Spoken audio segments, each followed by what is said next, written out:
Hey. Good morning. Good morning, everybody. How's everyone doing? I always love that we never... I love the beginning of these because it's literally just like a random kind of sesh till we figure out what's going on. Yes. Good morning, Shell. Morning, Tash. I hope we're having a fine morning. It's raining, which is nice, honestly. It rained all day yesterday for me, but it's fine now. I'm so happy it's cooled back down. I'm not gonna lie to you. I can't. Do you guys have car boots this weekend? So Saturday I went, and then they had like a afternoon thing. I went to that as well, but it started raining Saturday. So we had a car boot at 2. Normally you can get 1, and it started spitting, which meant that it kind of was on, but it wasn't. And then I actually picked up a Wii, like 15 games and like 10 PS4 games for a tenner. A Wii is still popping off. Yeah, we still pop, man. We still pop. So what are they buying? What are they playing on the Wii? Are we just doing that Wii bit? Are we turning up with our fucking motion sensors? It's usually Mario, and there's a game called like Wii Play or something like that. It still does like 20 quid, and it's like one of the generic ones. There's no like banger games with the Wii anymore. Like there's no like triple figure games that I can remember, unless they're like new or whatever like that. But yeah, we did all right at the second car boot, and then yesterday was a complete write-off. I woke up at 4:30, got like 40 sets of photos done, and then 7:30 is when the car boot starts. But it was raining all morning, so taking it down, it was gone. Yeah, does that affect your sourcing at the moment? Like what percentage of your sourcing's car boot? It's a really tough one because obviously anybody who does car boots knows that you can go to a car boot, pick up 5 things, or you can go to a car boot and pick up 7 million. Like it's so fucking all over the place. I've looked at your little Instagram hauls, and some of them looked a bit ropey. Like some of them look like. Or you weren't happy with what I was picking up. What's the crack? What are you hitting me with?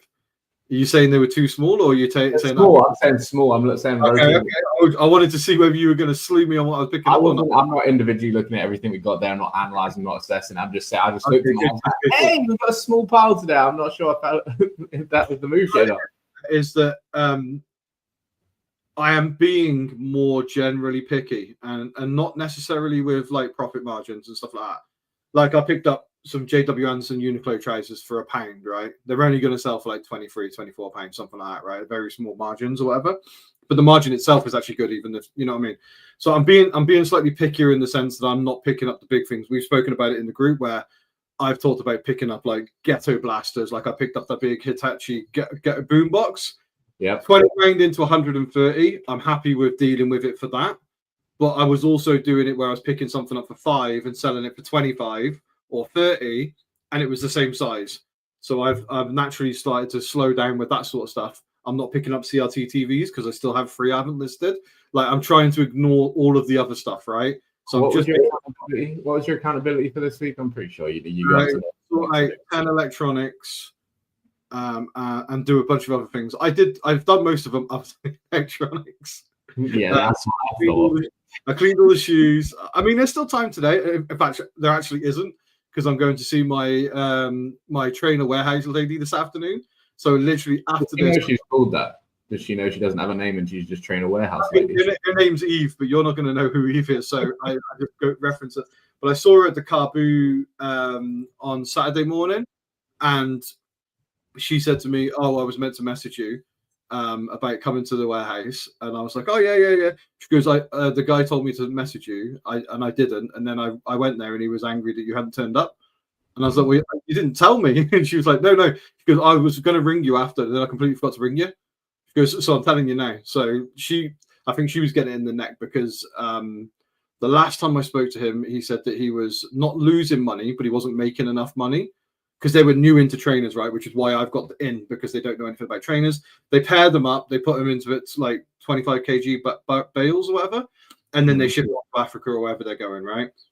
But they don't know anything about trainers, so they're making small profits every time, and they're having to throw a lot away. They can't sell boots, like the army walking boots. They're not. Africa won't take them for whatever reason. So I've said they're the ones that I can pay you a tenner for. So I'm hoping that they keep a little bit more of that. Well, I mean, what else, if they can't sell them to Africa, then what else? They throw them away. They throw them away. why would you say you can pay attention? Just say you can pay for them. Because I want them to keep them, because they're very lackadaisical there. They're like, because they haven't got enough space because they've got all the clothes, they throw stuff away. So I would rather pay £10 for the boots and £5 for the shoes and do it that way, because I know I'm going to make more money on late night. Yeah, no, I get that, but why could you not just say, hey, I'll buy those as well? Because I wanted to emphasize the fact that they were important to me, because I want them to keep them. The boots are important to you. Yeah. I needed them to know.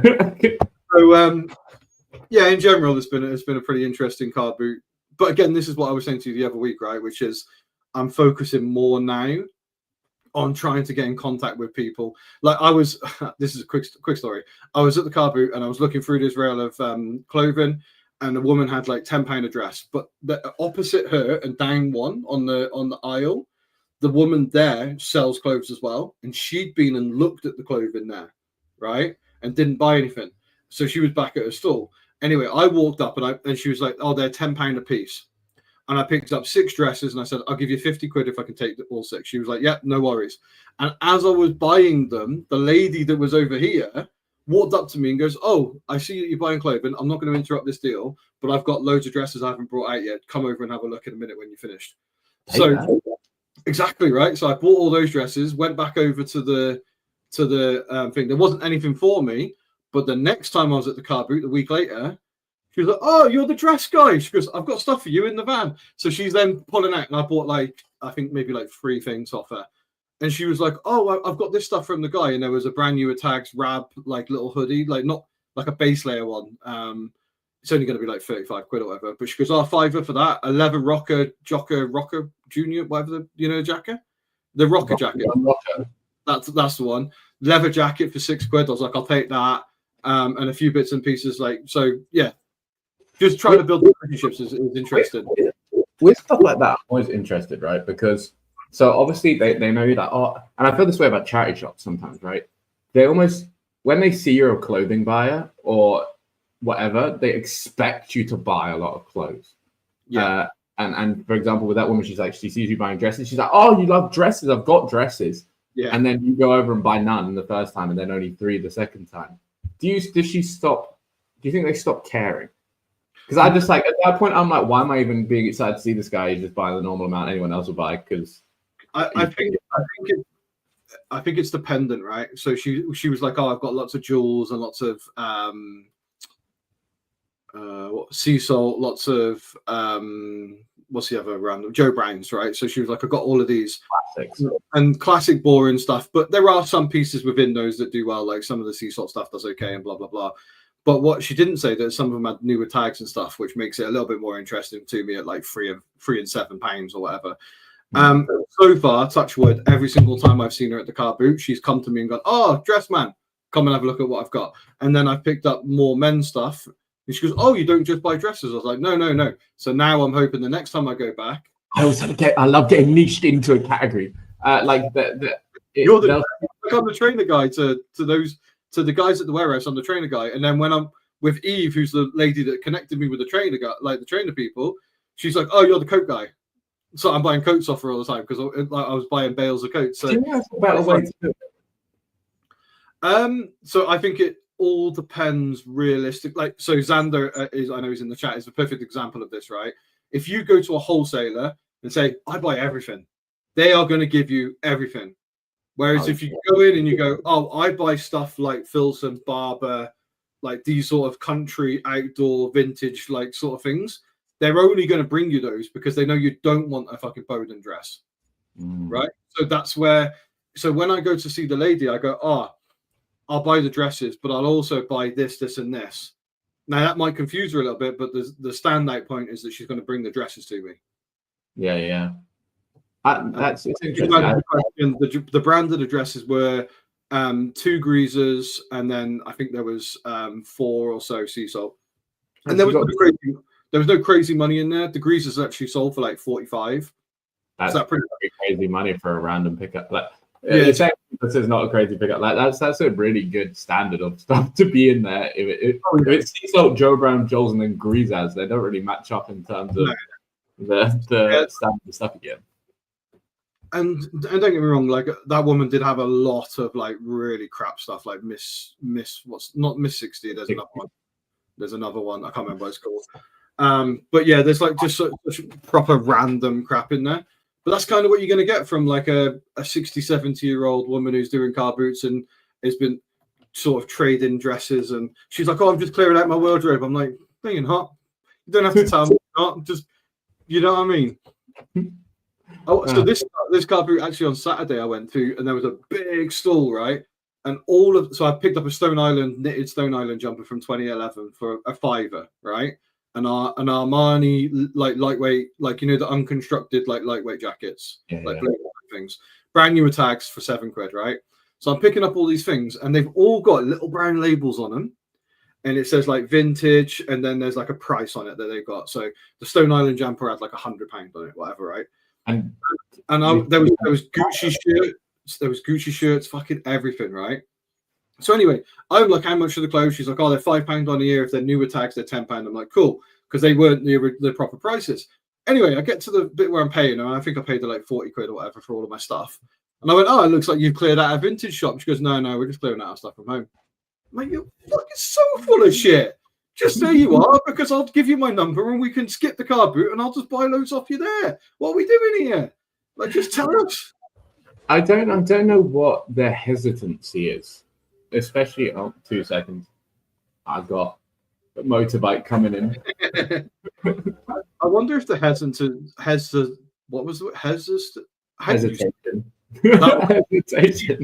I wonder if it's due to like the bombardment, because I know that when I speak to house clearance guys, and I just chat to the house clearance guys because I'm interested in house clearance, and I was about a year and a half ago, I really seriously thought about like doing it myself when I had the big red van, doing house clearances and then doing what I do on the side of it, sort of thing, right? So I've always been super interested. So I chat to them all, and they say to me every time, he goes, I'm telling you now, I could ring 50 people in my phone and they'll be at my house within 2 minutes if I said I had like a box N64, because I've got so many numbers from so many people that are always interested in things.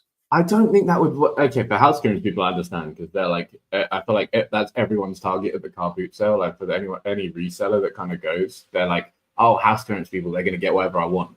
Whereas the little old clothing people, yeah, you might have a few, but like compared to house clearance people, even at car boots, right? What would you say the split is between clothing buyers and then everything else? Like what percentage is the clothing buyers? I feel like they're not that high. In terms of resellers anyway, obviously the casual person buys a lot more. But so resellers. One of the interesting things for me is my area, and I know everybody says this, but I know other people that have come from other areas and come to my town and the adjacent car boots around my area, and they said they've never seen as many resellers as they have. Like there's just so many people buying and selling where I am, right? The competition's pretty rife.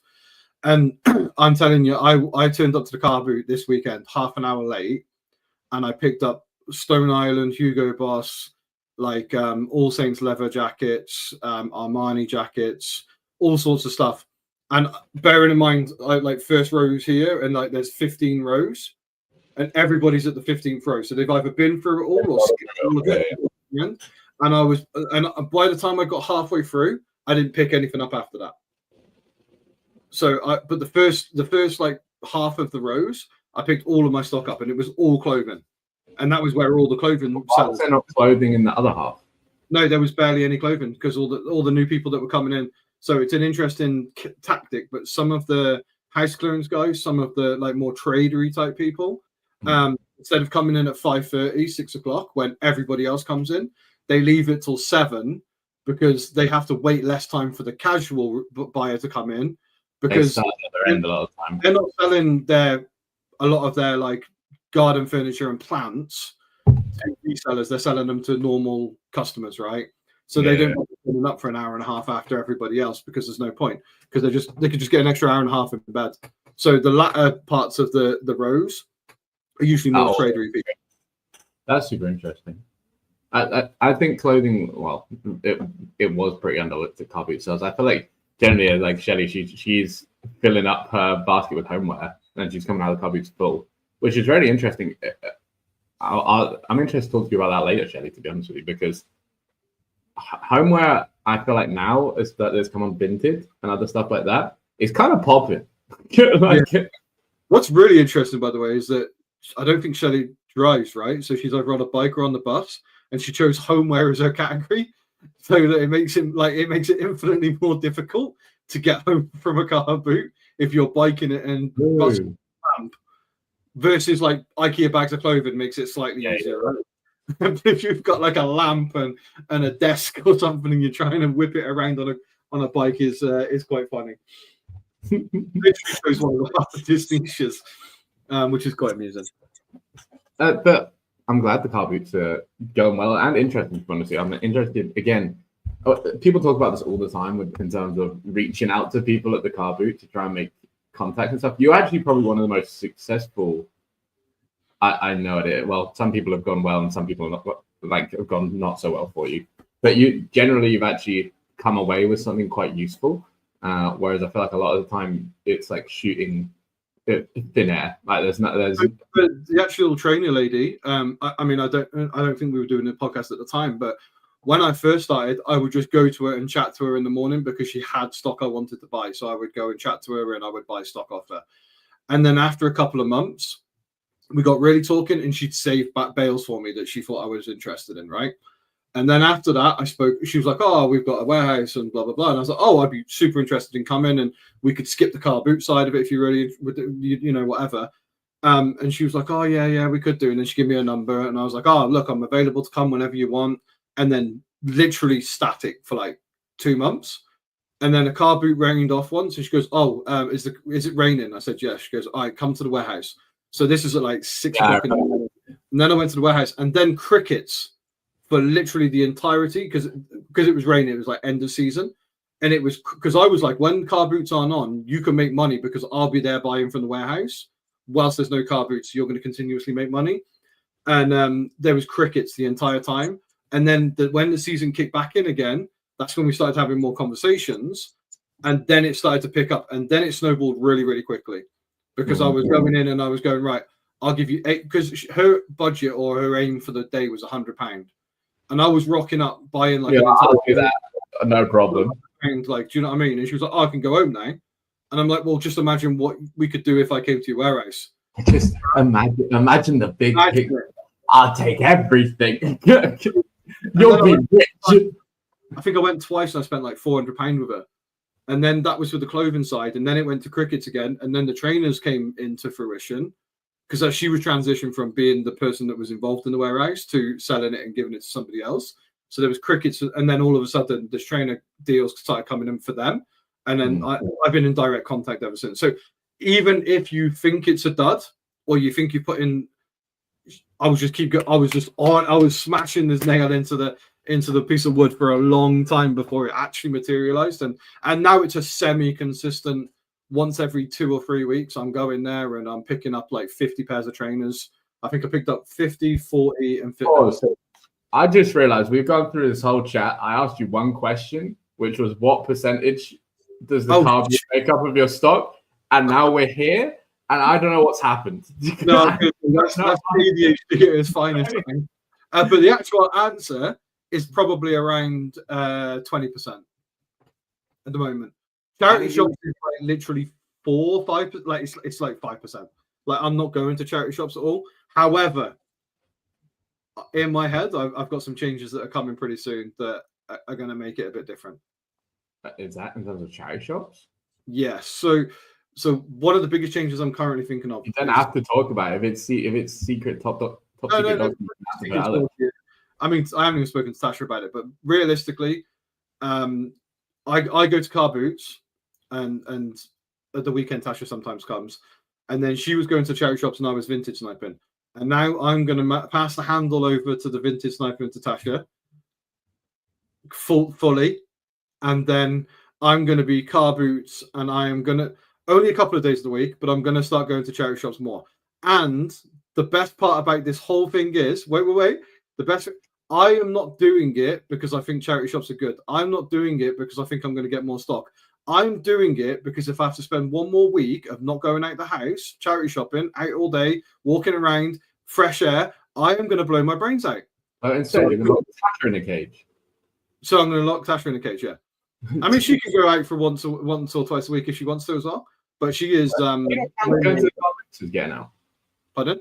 Going to the car boots is you got to remember on a Wednesday, like last year on a Wednesday, I was leaving the house at 4:30. I was driving to my car boot from my car, which is 45, 50 minutes away. Then I was doing a car boot till like 8 o'clock, and then I was driving an hour and a half to Oxford, doing all of Oxford all day. And then I was getting home at 7 o'clock at night. So I was leaving the house at 4:30 in the morning, getting home at 7 o'clock in the evening. Sounds dumb. And I haven't done that in like literally like 6+ months. And I think I'm losing my mind. No, but also, no, don't just. It depends how much time. I'm losing my mind, Benji. You're gonna make me lose my mind. Okay, firstly, Tasha, so you're lucky you didn't have to speak so much because you need to get out because I cope better at being at home. So she can kind of get it. But I'm going to lose my mind because obviously you laid out this business plan or whatever, right? But it's like a cute little couple. You're sniping next to each other. You're going to hit 40 a day, blah, blah, blah, blah, blah. And now you're like, fuck all that. I'm going to go out, which isn't going to help you get more stuff. Realistically, it's probably going to make you get less. I don't know because at the moment, right? So our sniping filters are pretty good in terms of like I've got a men's sniping filter and a women's sniping filter. So yes, it can be hard to monitor both and keep it on track of it or whatever. But I genuinely think we pretty much get as much as comes up the work within our margins. And what I'm finding, I think you're bad at it. I couldn't disagree more. I think if you're hitting as much as you can, with that being like 20 a day, and you think you got good stuff set up, I think you're bad at it. Like I think you could definitely do better, 100% on Vinted than you are right now. So I think that limitation you're putting on it is not true. I think there's 100% more you could get out of it. Saying that you're getting as much you can maybe with the stuff you've got, fair. I still don't know. But generally speaking, I feel like there must be a load more you can squeeze out of it. So there probably is, right? But I am also very aware that I don't. So when I'm picking stuff up on Vinted, right, I'm really trying not because if I buy something for £10, it becomes £13.59, right? And although £10 into £13.59, like there's an extra £3.59 or whatever in there, that item can then not sell on eBay for £30 because if it does, I'm making fucking like 8 to 12 quid, like depending on what percentage discount I've got going on, and then the free postage and do you know what I mean? So like I can't buy something for £10 before fees and sell it for 30. So now I'm thinking, well, I'm buying something for £10, it has to sell for 35 plus. So the margin has to be like a better percentage. That's a lot of my bread and butter is 10 into 30 on eBay. Yeah, but then you do free postage and stuff as well, right? And yeah, I put it up at that. I'll put $33.99 on it, and then. Yeah. But if somebody offers you £30, or you've got a 20% or a 15% discount or whatever, right?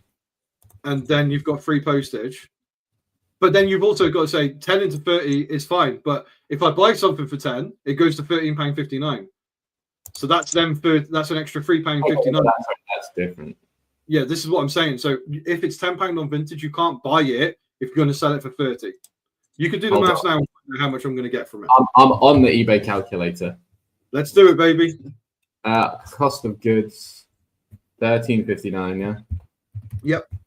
Yep. Shipping price. How much do you pay for shipping? I pay £2.60 at the moment. £2.60. Business plus standard. What's your promoted ad rate? Ad rate is 3.3. 3.3. VAT registered 7%. VAT shipping costs. Yeah, okay, yeah. £7.74 profit. Is that with a 15% coupon? Oh, no, that's with a. I don't think you can put a coupon on it. Right, so add a 15% coupon. So 15% of that as well. You're going to be making nothing. It's literally £5. So that's why. No, it's not. It's £2.34. And that right there is why you can't buy something for £13.59 and sell it for 30 on eBay. Doesn't work. So eBay fees are £11.31. Total profit £2.34. I guess that's after VAT and everything. Yeah, probably. But my point being is that you're making pennies if you do so. And I know Simon said there, like £30 times 30 times 20 a day. That's fine if you can do £5 into 30. That's not the biggest issue. Like, but after everything, it still becomes probably, like, in that model, it probably becomes closer to 10. Wow. You don't realize until you really break down the numbers. It's because I thought I broke down the numbers before, but so that's where for me. That's why it's not getting difficult on Vinted, but I'm trying not to buy the stuff that sells for 30. I want the stuff that's selling for 40 plus, and I don't mind paying like 10 to 15, like in that sort of scale with everything, right? For like 40 plus, but it just makes it really hard to not limit yourself in that way, if that makes sense. So you're really trying for, like, I mean, it would probably average out, right, to a better scale depending on what you're picking up. But you're really trying to make it worthwhile in terms of getting like good metrics to keep cash flow. Yeah. And at a charity shop, that item that I'm paying £10 plus post for might be £8, and if it's £8 into 30, 32 or whatever, like, it becomes a little bit more doable. You're closer to the £10 profit, which still isn't my ideal metric. But then you can base that off, you know what I mean? So I'm just sitting here at the moment, and Tasha said it there actually, which is this is Chris, and his mind will change again at some point. And I know I'm slightly bipolar, ADHD crazy when I'm like thinking through these. But what's happened is I'm at a point right now where I need to be steady and slow and maintain. And what that means for me is that my brain's doing this, but I'm not allowed to do anything about it. So like, I'm here going 25 isn't enough, I need to do 30. But I know I can't do 30 right now for a multitude of reasons. So and my brain goes, right, you can't do that. What can you change? So that's what I say about optimizing what you do. And I've been, just for anyone that doesn't know, Chris is obviously abusing Zipsell with the free accounts, and he's decided to use the business email that I also get notifications for. And it absolutely drives me mental because every single day he uploads stuff on there and then the sales come through. But the thing it does allow me to do is, like, very easily knows on what you're uploading. And you upload, what I've seen, you're uploading some very good stuff at the moment. Like, generally speaking, like, you're... The thing that I'm trying to say. So, again, you can take his knowledge like with a pinch of salt, right? But my brother messaged me like last week, and he said, it's really interesting when I first started that we were listing stuff for like 25 to 35 pounds. And now he said, like, I'm seeing that it's £45 plus a lot of the time. So it's quite interesting to note that somebody else had noticed that the quality in which I'm getting is slowly coming up. And that is a result of Vinted. So that's where, like, this is why I'm saying I'm limited to 20 a day on Vinted, because I'm trying to get the best of the best. And I am A-okay with sniping on Vinted and picking up 5 items today if I'm not picking up crap. Yeah, 100%. You have to subsidize that somewhere. So you can pick up the crap from a charity shop or a car boot that's going to give you the margins you want, but obviously you're not having to pay up for it. So that's where it's interesting. And I'm not limited because I can add super dry to my mix and flood it with super dry and then just snipe the good stuff, right? Like, I can add these other brands.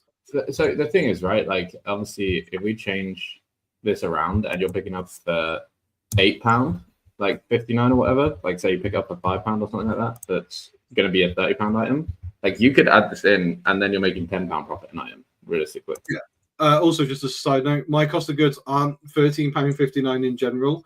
I was just using that as a baseline for one purchase in terms of that. My cost of goods is around, I think it's like £8 at the moment. But again, it's high because I buy 65% of my stock on Vinted.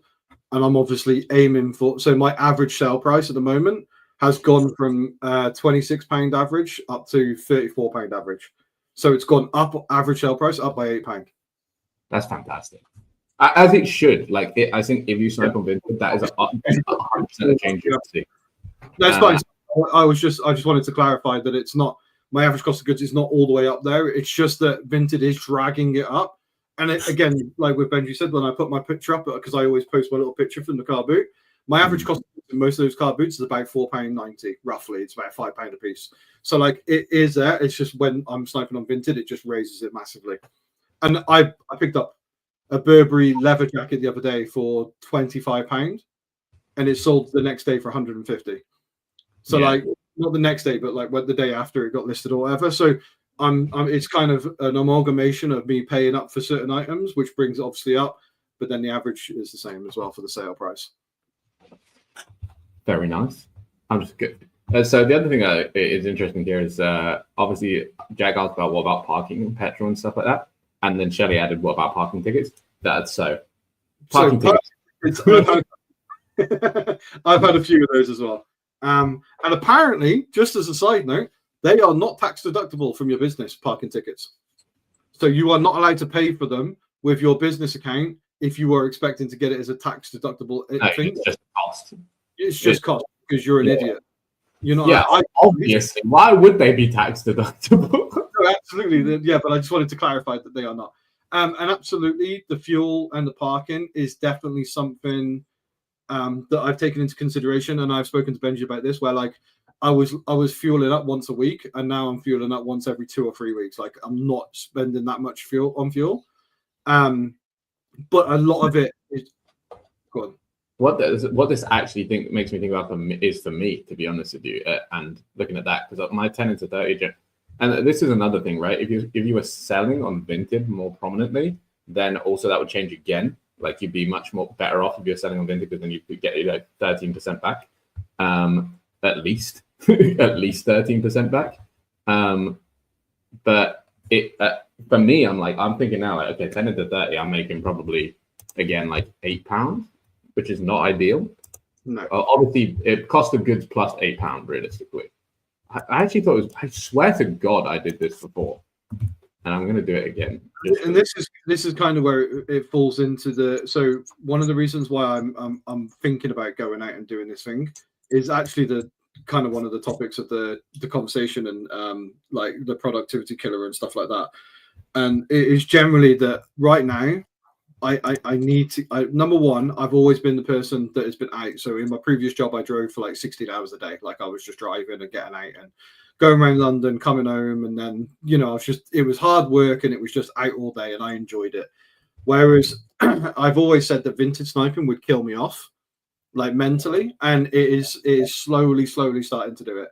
I'm getting, and just to be brutally honest, I'm getting more miserable and I'm getting more naggy, like with things that are happening.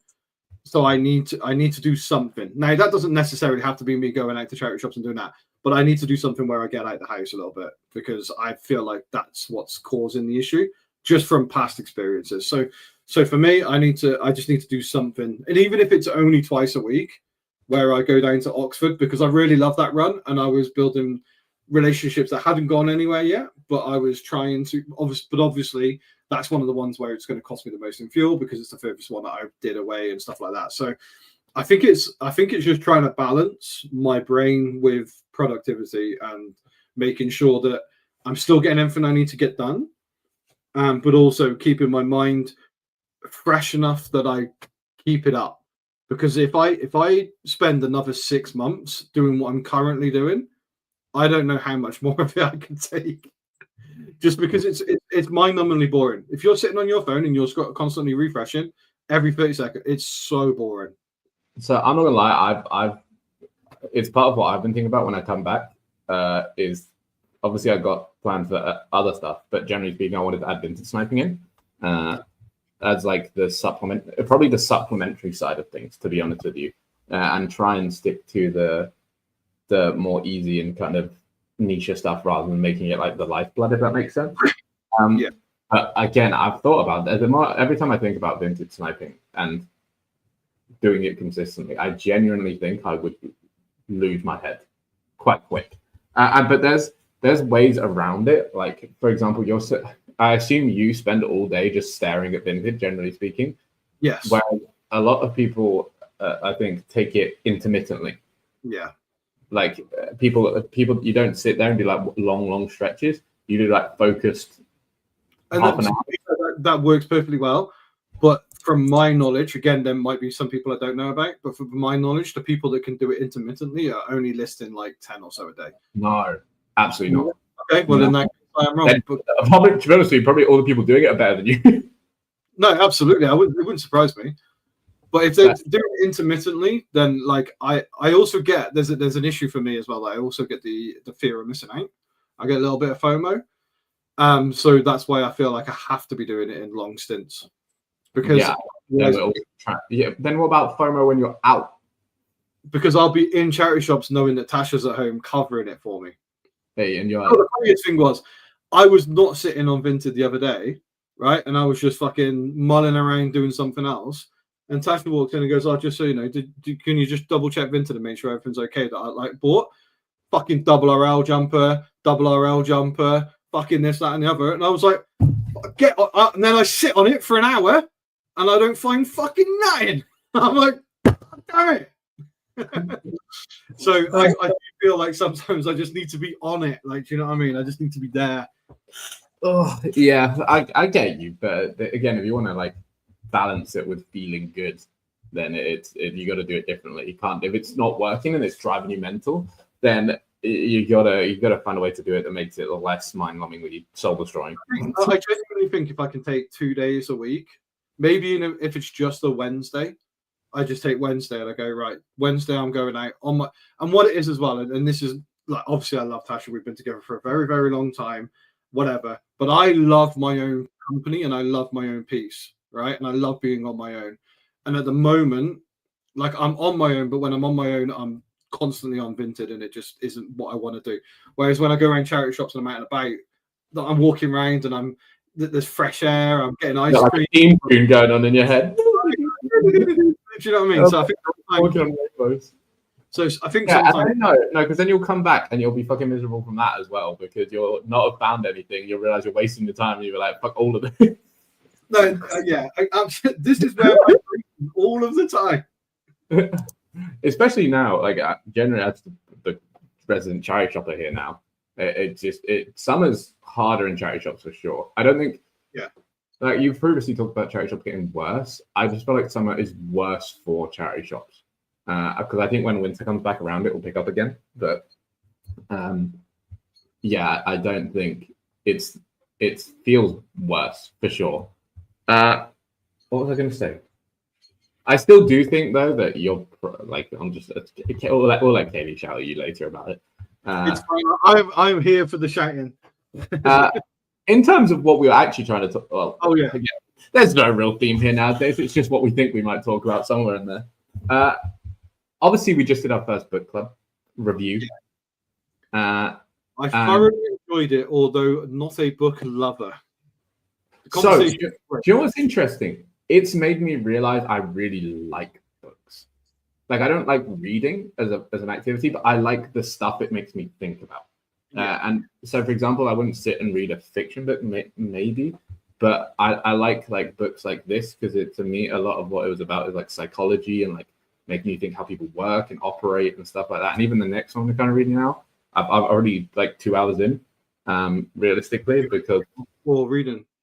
What book are we reading next? No, are you listening or reading to the new one? I'm not.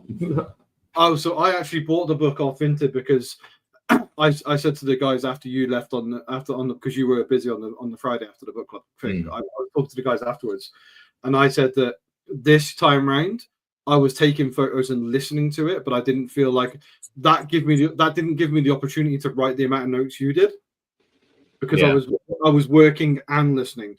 Whereas now I'm going to dedicate some time. I might even go into town, go to a coffee shop, sit with a coffee and read some of the book, like take some time to actually sit and read, take a notepad and maybe make some notes or highlighter or something like that.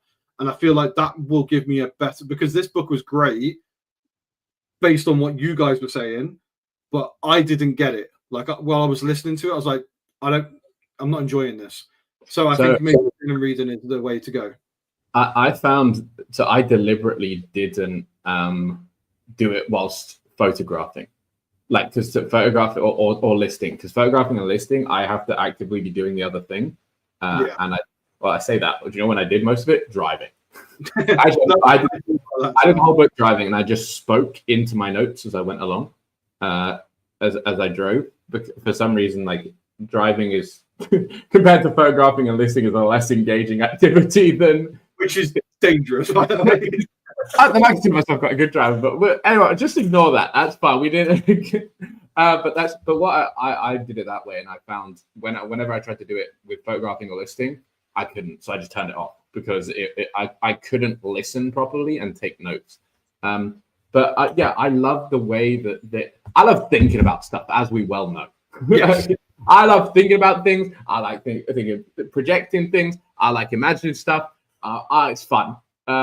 So what book makes you do? And Shelley said, do you like self-improvement? I don't think it's self-improvement. I just like interesting theories and like stuff like that. So even when I used to read stuff, it does excite me, the idea of being able to hack myself a little bit. But I like just, if you gave me a book on, or presented me information on something that's like just an interesting theory, I would be hyped. Because I just like that sort of thing. What I think books allow you to do, especially with this sort of thing, even if like all that sort of non-fact people saying they know the sort of stuff in there, it draws attention and makes you think about whatever's being talked about. And that's really, really interesting to me. And I enjoy, and then getting to have a discussion on that afterwards, I really enjoy also. So I really enjoy after the discussion, because I was thinking like, oh, I heard him say this, but that didn't come to my head. And maybe I need to read more books for my brain to go into the mode where I start thinking about things better. Because I've never been a reader unless it was like some random anime comic or something. Like I was not really like reading a lot. So actually taking notes and thinking about what's being said. And even the podcasts I listen to, they're all like comedy podcasts where it spits something at you, you laugh, and then you don't have to remember it ever again. Oh, no, of course. So when I'm reading a book or listening to a book that probably requires you to have some kind of mental interaction with it, I've not been trained to do that yet. So I feel like as we do more, I'll get into the swing of like being mentally prepared for it. Do you know what's interesting? When I found, so I went through a period of reading books pretty hard, right? Like, again, I had like an entrepreneurial phase where I was like banging out all these sort of marketing biopsies of like successful businesses, these sort of like other habit books and all this sort of stuff. And I would find, I never wrote notes for any of them. And I would find a lot of the information goes in and out quite quickly. Whereas, and also when I'm reading the book, I have to reread the sentence quite a few times sometimes to like make it sink, else it doesn't quite go in the way I want it to for some reason. Whereas doing it with this book and listening and going along like that and speaking notes as you kind of go along, as I felt like it really ingrained the principles of kind of what was going on. Then you can just quickly review the notes, and obviously that makes it much simpler. Yeah. Anyway, the point being, two things that came up, or for some people generally speaking, well, there's loads of things that came up, but the one that we're talking about here is like people were talking about their workspaces and having different workspaces and different associations with different places. And I wanted to kind of go back over where, I don't know, obviously you work from home, which is quite interesting. But I used to work from home. And I'm going to love this conversation, I already know. Because I am someone, again, like if you have not got yourself set up for doing something in a certain way, you will just do it whenever, like the last moment, or make it take as long as you can. And I would end up photographing and listing till like photographing till like 1 a.m. I'd put it off the whole day. And then even though I literally photographed next door in the next room, I would put it off, and then do it after everything because I could. And obviously that's fine. That works. Like you can do it that way, but it's not efficient and not making the most of your day whatsoever for the most part. And I wanted out. Well, 2 reasons storage-wise. I was obviously causing havoc. But secondly, it is I wanted just a different space to like associate with working. And that when I come in here, I'm here to work and do that sort of thing. And that felt like it did make a big difference to me. I changed. Suddenly I had like a work day almost. Like I had to be home by 8, and then I had to do the photos before that. I had to do all the posting and packaging. Got to the unit. I know how much time things take. I had to go out sourcing, and all of this suddenly fits into like my quote unquote working day. And other people were talking about it as well, that they changed stuff like that. They changed. I think Claudia was talking about the fact she changed to having an office, and that when she goes in the office, she works until she doesn't want to work anymore. But all she does in there is work. So when she's in there, that's what happens. And I think that's a really interesting association. And I think a lot of people that struggle to be consistent, that are at home, would benefit from something like that. And obviously you work at home. So how does that play out for you? Do you think there's any of that in there? Do you think you'd be better somewhere else? Or do you think this is actually a really interesting one for me, because I've been thinking about it, mulling it over in my own brain for the last week or two. And really since I got the second unit. So the first unit is nearly full. And then my sort of deliberation or interest and confusion with it all really is that they're 10 containers apart. Now, most people would say not a big deal.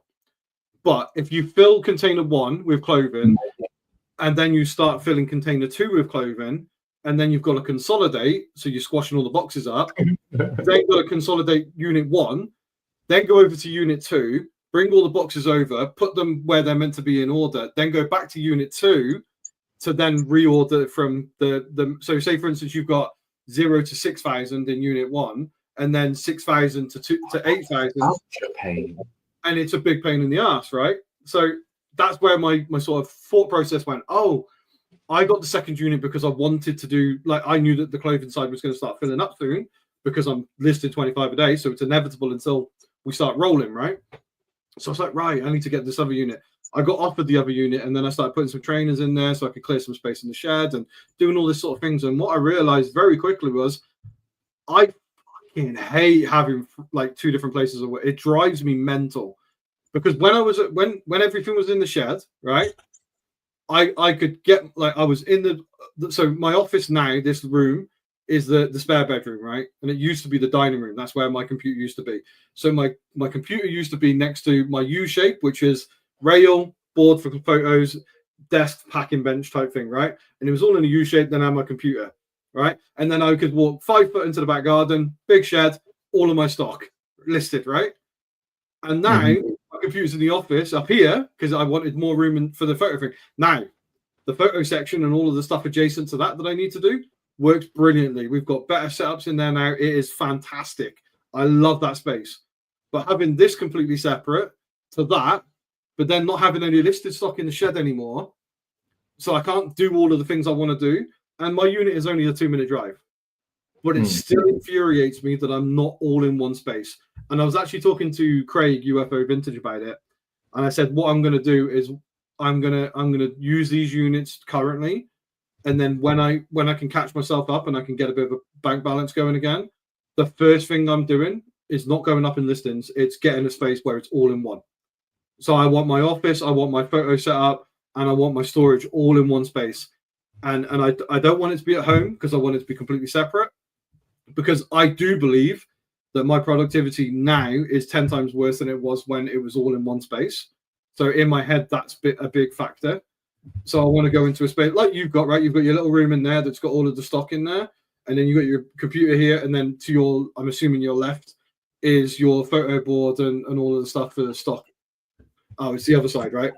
But it's all in one space, right? Like it's a very easy, quick, maneuverable thing. And also, when I first left my previous job, I was like, oh yeah, I'm just going to be able to get out of bed and do what I want whenever I want. I don't need to get up at 4 a.m. anymore. That's not me anymore. Like, what the hell am I doing?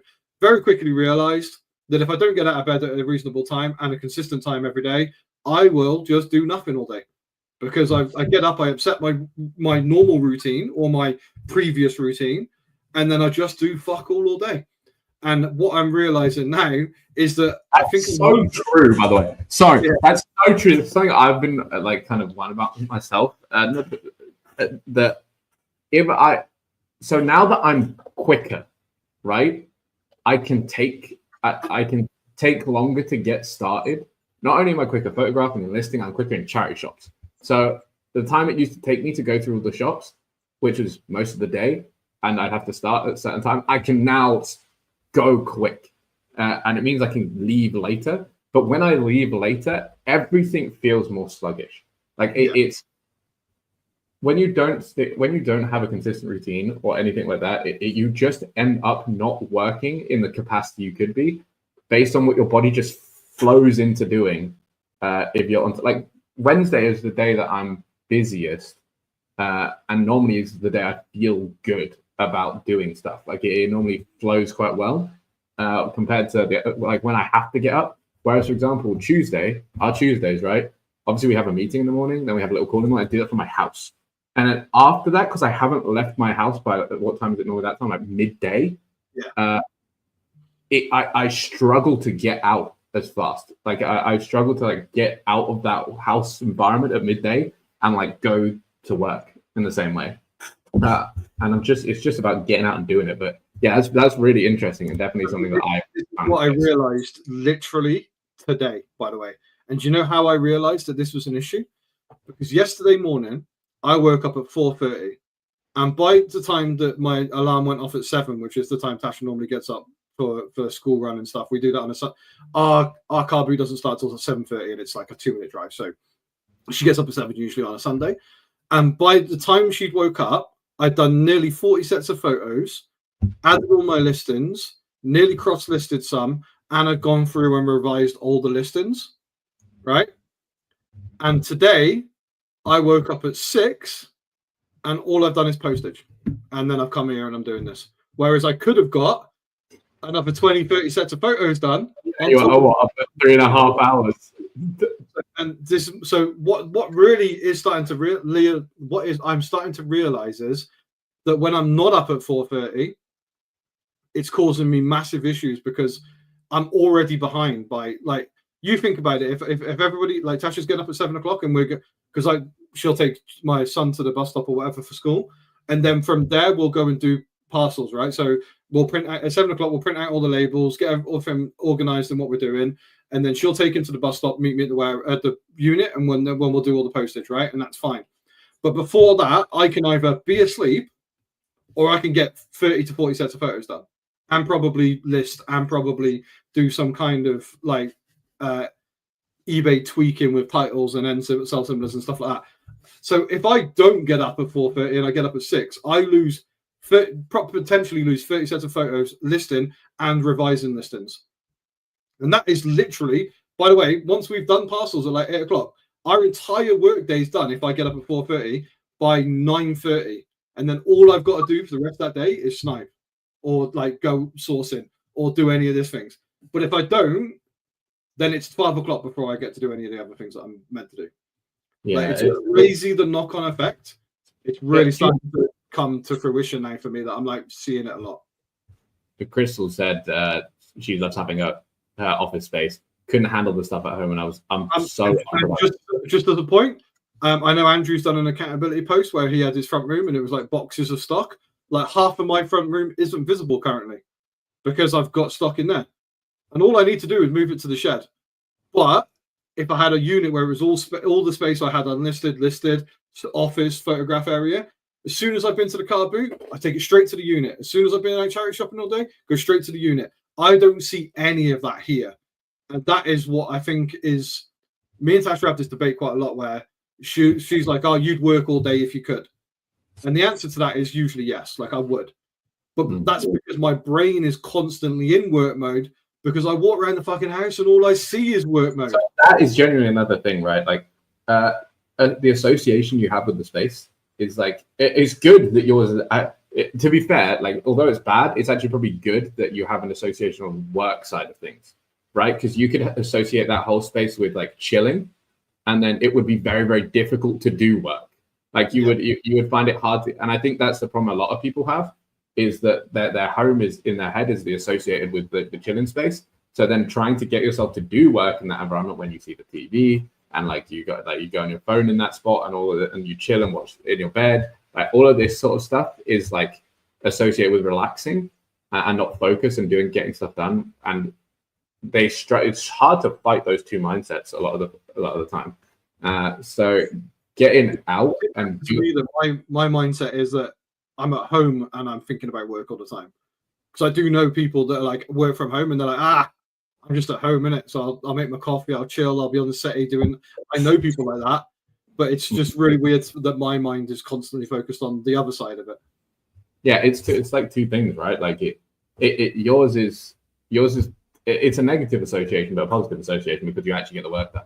Whereas you probably struggle really hard to turn off in the same way. Whereas if you worked at the unit all day from like 9 to 5 or whatever, or 4:30 till 12 or something like that, and then you went back home, suddenly you're like, oh, it's time to, for example, spending time with Tash, right? You come back in, you're like, okay, that's all done now. Time to spend time with Tash. Yeah. Kind of have an environment, chill, relax a bit more, and you get that mental association to like switch back off, which is super, super difficult if you've only got one space for everything, because everywhere you look, you've got something to remind you of work. And that becomes quite difficult. And I actually really liked what you said in the call for the book club call, which was that you were thinking about getting a work phone that maybe was because you've got your separate space, i.e. where you are now, you can have a work phone there and you leave your phone in the car on purpose, your like personal phone. And then when you go into work, all you've got is your work phone. And then that is just eBay, Vinted, photos. That's other than maybe, I don't think maybe even you don't put a podcast listening to or anything like that, where you can get a bit distracted, unless that's something you desperately need. But you could literally just have it raw dog it and just, I'm at work. If I was at Spa on a till, like I used to be back in the day, I wasn't like sit there and listen to a podcast while I was doing it. I'd be sat there stood there just waiting, right?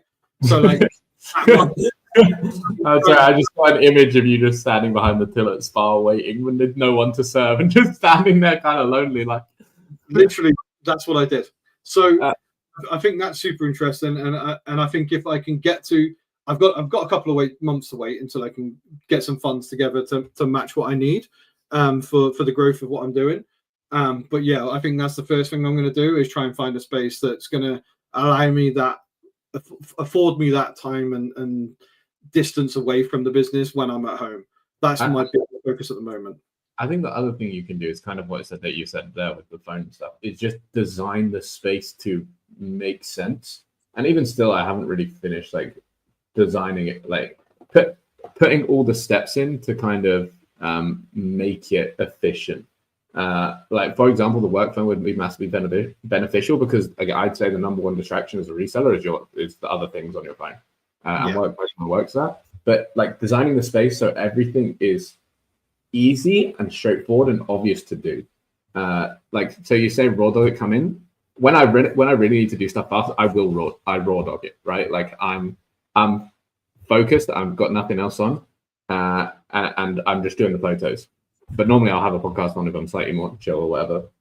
But realistically, if I wanted the most efficient business, I could sit here, no podcast. But then this is the balance between not wanting to kill yourself and doing it efficiently, right? And sometimes it doesn't make any difference to me really having a podcast on. It's just nicer to have something on in the background.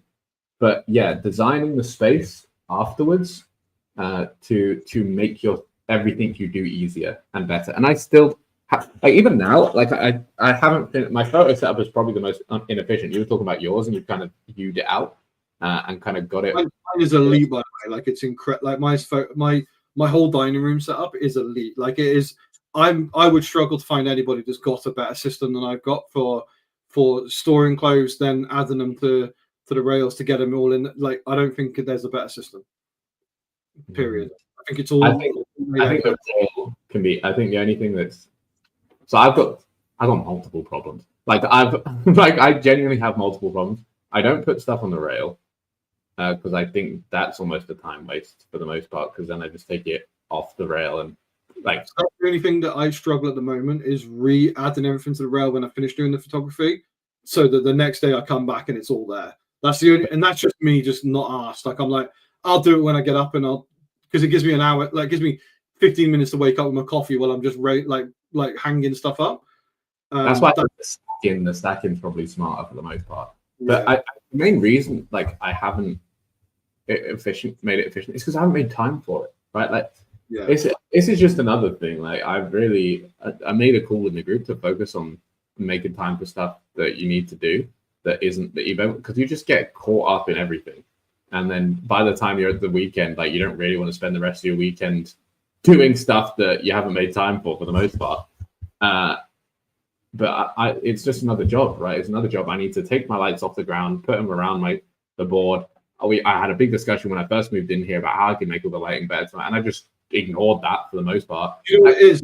It's because it's acceptable now, and it's the you only leave a job when it gets really, really bad. Whereas if it's just fine enough, you're just going to stay there continuously.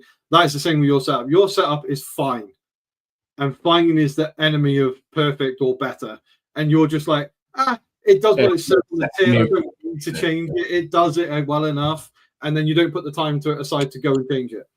Yeah, facts. Like, and for example, like putting in the effort on one day and making all this more efficient.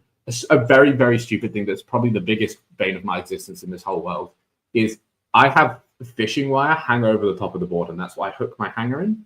But as I photograph, I flip the item, and the fishing wire gets more and more twisted, right? So the hole to put the hanger through gets smaller and smaller. So I stopped taking the hanger out. But when I want to, so that's why I stopped using the rail, because it's such a pain in the ass to take it off the rail and fiddle to get it through the hole in the fishing wire because it twists. And what I've thought about doing for ages now is just putting a clear bit of like hard plastic, like a tube, just to keep it open. And I could have done this. It literally would take me, no joke, a few minutes. Just find the thing I need and wrap it around the fishing line. And I haven't done it this whole time. And I every day I go to switch the hanger from like trousers to hanging, right? And I get in the hole, struggling to get it in the hole. And it pisses me off beyond any belief. But stuff like that I could have made the time to do that for 5 minutes. Like, just figure out what I need, 5 minutes, and crack it out. And I haven't done it. And it would make my life one of my focus more efficient. Everyone says I want it to be invisible. Yeah, but it literally doesn't matter that much. And just as a side note to what Stacks is saying there, that running his business from home made him lazy. It's the opposite. Like I was saying, it's the opposite for me. Like if we're watching TV or something, my phone will go off. I'll pick it up. I'll put it down. My phone will go off. I'll pick it up. And it's gotten to the point where I have to hand tash on my phone now, and I just go no. I just take it away from me. Don't let me look at it, because I'm such a fiend. Because I don't have it on loud, so I don't know what the buzz is. And then there's that little dopamine. We talk about the dopamine, right? Like the dopamine for me is like, oh, I wonder if that's a like on my story. I wonder if that's a sale. I wonder if somebody's super interested on Vinted on something. And I'm like, I need to take that away. And the only time she allowed me to have it yesterday was when she saw your name pop up for the podcast stuff. And she was like, oh, yeah, you can deal with this. But anything else I wasn't allowed to deal with at the time. It's an absolute nightmare that when your business is on your phone. Oh, it's so painful. Like, imagine a bakery, man. Imagine a bakery. You rock up, you make some bread, you stand at the register, and you sell your bread. You cook the rest of the bread for tomorrow. You go home, no more bread. Like, it's like, you can't. No customer's gonna call you and be like, "Hey, you want some bread? Can I get a bread right now?" It's just like, fuck off. But like when you're social media, online, e-commerce, eBay, all this stuff. Even e-commerce probably isn't the same because you don't need to care about the notifications in the same way. Right. Like if you've got like an e-com website and you do dropshipping stuff. I've seen people that say that they don't check messages like between X amount of time and X amount of time. Like if I'm here, I won't check eBay messages because I'm like, bruh. If I get an eBay message, I want to reply within the first 30 seconds. I want to be like, because I get so many messages of people, by the way, that message me about something. I'll reply to them within a minute, like max. And they'll be like, oh, thanks for the speedy reply, blah, blah, blah. And then it turns into a sale, right? And so I can't let it sit. Like if I got to, do you know how much anxiety I would have if I wasn't allowed to touch my phone between 9 and 5? And then at 5 o'clock, I've got to reply to all the messages. I would lose my mind. This is something I feel like this is something you need to train to do, because I agree with you. Is turning up, like, there should be a morning routine thing, low key. You turn up and it's part of your morning. You answer all the messages and get stuff like that, and add it into a routine again. Like, have it routined in there. And also the other thing is just be so successful that you don't need to care. Like, just be so simple. I missed this sale, whatever. But but then also on the counterpart to that is, it is like a proven thing. Like, the quicker you respond to someone, the more likely you are to make a sale. My mum is clearly lagging behind because she's just randomly throwing stuff out that I said like 10 minutes ago, which is quite funny. But yeah, I think that's something you need to train to do, and there's lots you need to train it to do, and that's what I learned from the book. Is that, like, I got a lot of stuff to sort out, and I think it's drawn some focus to that, and that's cool. But the space is an interesting one, and if you are interesting to hear, that's your next step once you kind of get things sorted. It has to be for me. I just think it makes the most sense to get me away from being at home. And also, just as a side note, like, if me and Andrew showed our front rooms to like most resellers, most of them would be like, oh, probably a bit much, but we get it. But if like, my mum comes to my house, she goes into the front room, she's like, looks like I'm not sitting down. And because her front room is fucking immaculate. So when I rock up, she's hoovered it, she's cleaned it, she's tidied it, like, whatever. She comes round, I'm like, look, I can't fucking deal with all this today. So you're just going to have to find somewhere to sit, love. Sit on a box. Exactly. So I think there's just a natural sort of thing where I'm starting to go, actually, this probably isn't, like, it's acceptable because I can do whatever the fuck I want in my house, but it's not acceptable for the outside world of a normal people to come into my house and look at it and go, like, you also just don't want to live like that. Like, you don't. No, the worst thing at the moment is that, this sounds random, but for us, it was a very big deal back in the day. But a couple of years ago, we bought like this $2,500 settee, right? And it's like it was the first expensive thing I've ever bought, right? And we took pride over it. It was like, the dog wasn't allowed on it, like, fucking nothing. I can't see it like 95% of the time at the moment. I don't spend any time in the front room. It's just fucking stupid. So I just need to sort that out. And the best way for me to sort that out is to get a space where I can dump it all in one. And because then it's just at ease, isn't it? Like, you dump it there, it's ready to picture, it's ready to picture it, put away, all that sort of jazz. Yeah. And just before we go, what is the conclusion of your trip away? Because So I wanted to briefly touch on it. I know we've been rambling for a little while, but I didn't want to forget, because you were going to have the lady. Now you weren't going to have the lady. So what is the plan? Are we keeping it open? Are we going on holiday mode? Are we extending dispatch?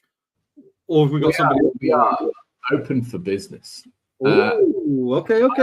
Speaking of my mum, actually, she was talking to her friend about it. And her friend's daughter was there, and there's someone I've known for quite a while. And she, funnily enough, she's in the fashion industry, and also snipes on Vinted and stuff like this, just like for funsies. And she was talking about, and the daughter was like, "Oh, I'll do it." And basically from there, my message she said she'll do it. Give her a message. She says, gave her a message. She came around Saturday morning, talked her through everything. She was obviously way more comfortable than the other person was, because she's familiar with Vinted. She knows how to do stuff from there. I showed her eBay, but realistically, the process is like the steps you have to take on Parcel to Go kind of makes sense. And she was like, well, if anything, she was kind of frighteningly comfortable. Like, she was like, yep, no problem, yep. And I was like, are you sure? And she was like, yep. I'm like, okay. But yeah, I've just got to do a few things to set up for her. But she seems super comfortable, and I made like a big point of, hey, you need to come on the days that you have to come on, else I'm fucked. So I need to be able to commit to that properly. She was like, yeah, it shouldn't be a problem.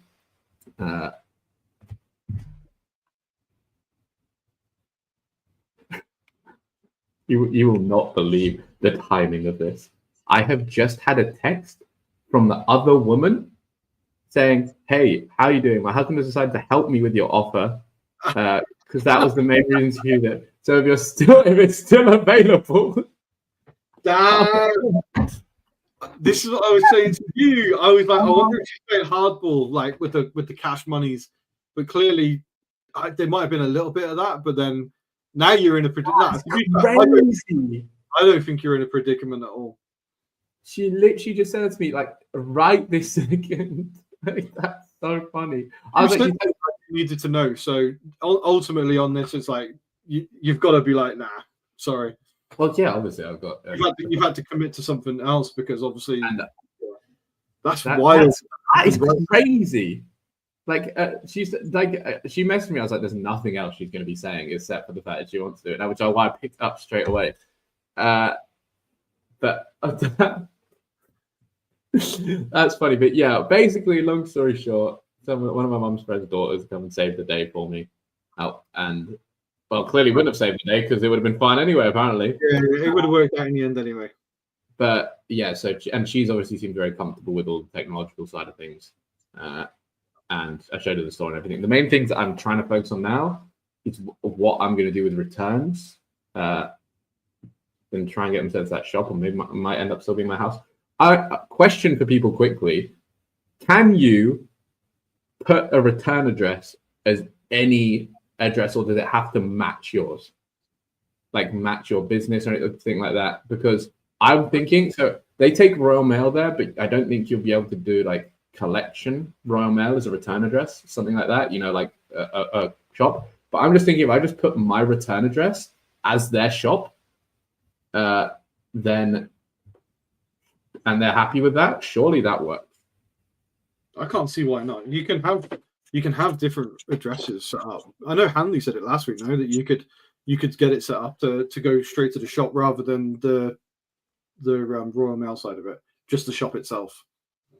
Yeah, that's what I'm saying. And I was also thinking for vintage sniping, like thinking about this, is obviously you can have the home address. And I was looking at vintage and I was playing around with setting up some filters.